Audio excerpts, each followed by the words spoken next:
check out these 5 ultimate shoegaze chords that'll make you stand out today. Also stick around for 3 additional bonus shoegaze chords at the end. Here's chord shape 1. I'm looking at it as a major inversion. You could easily add this one to your playing. It's like the root is on the 5th string, so I've got an inversion down below at the 5th. Check it out.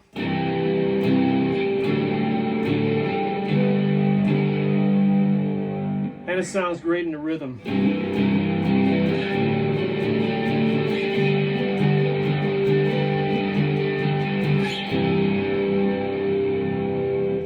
Use that example rhythm throughout this for demonstration purposes. Take a look at what I'm doing there. Strong beats 2 and 4, so I'm going to accentuate beat 2 and 4, reflecting that drum rhythm you heard in the intro, and then carrying the and a 4 on over into the next bar to make it kind of eclectic and unpredictable. So check it out.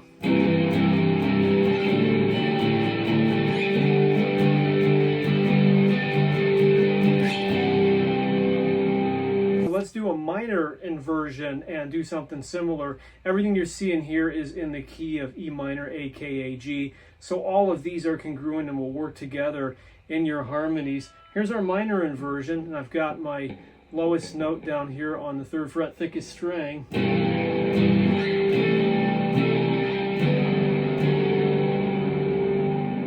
Let's plug in that rhythm.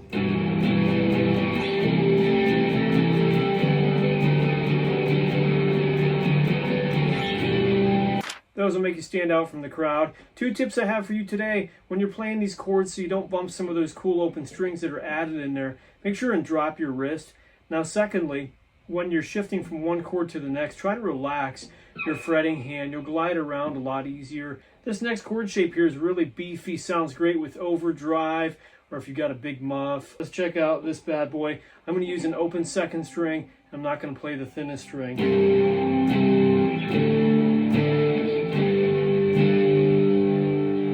Now let's plug in that handy, cool rhythm.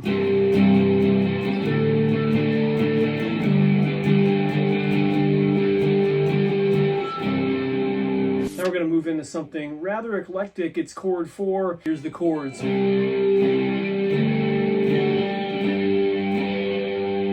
I like that eclectic flavor where we're not just playing a bar chord, but it's got the framework for that. You're just adding in an open 3rd string or an open G.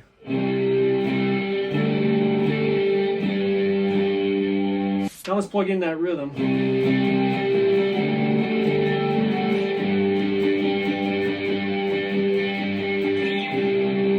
Lastly, let's go to that 5th chord for your ultimate shoegaze chords.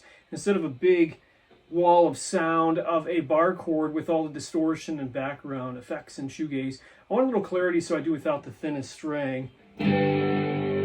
Adding in an open 2nd string, not playing my thinnest string. I still have the basis of a bar chord shape here. So there's a G, a C, and a D. Let's hear them.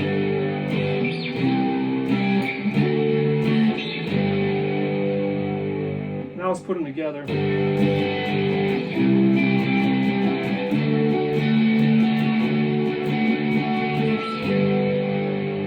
Let's take a moment to talk gear that's simple and on a budget with some options. What you're hearing in the video is reverb through the amp and then down a chain of effects. I've got distortion, chorus, and delay, and that should really get you started on a nice wall of sound for a sonic shoegaze tone. I'd like to show you 3 bonus chords you can use to add on to your shoegaze guitar sound. Let's check them out.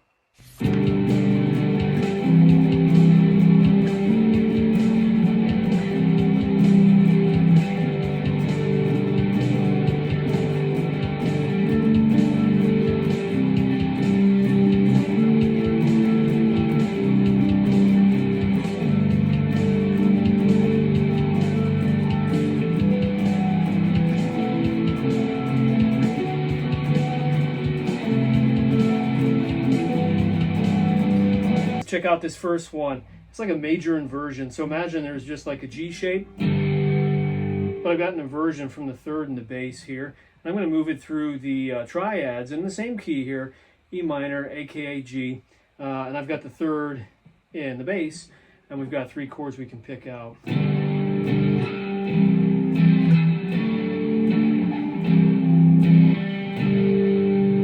On on to shape 2, maybe even one of my more tasteful favorites. We've got a little bit of a stretch here, so again, drop your wrist like I had mentioned, and I'm going to put the thumb fairly far around the back, but if you're determined, you'll do it. So what I've got here is shapes of G,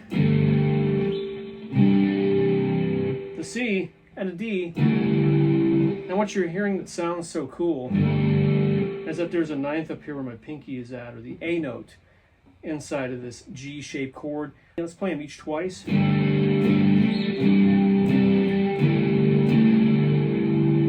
Last but not least, one here that has a major 6th in it. It's really cool. So instead of my standard G, I'd like to put an E note in there, giving a little bit of a growl, adding on double B notes, meaning I play a B note at my 4th fret on my 3rd string and then an open 2nd string, and I get this really far out eclectic sound. Check out the chords.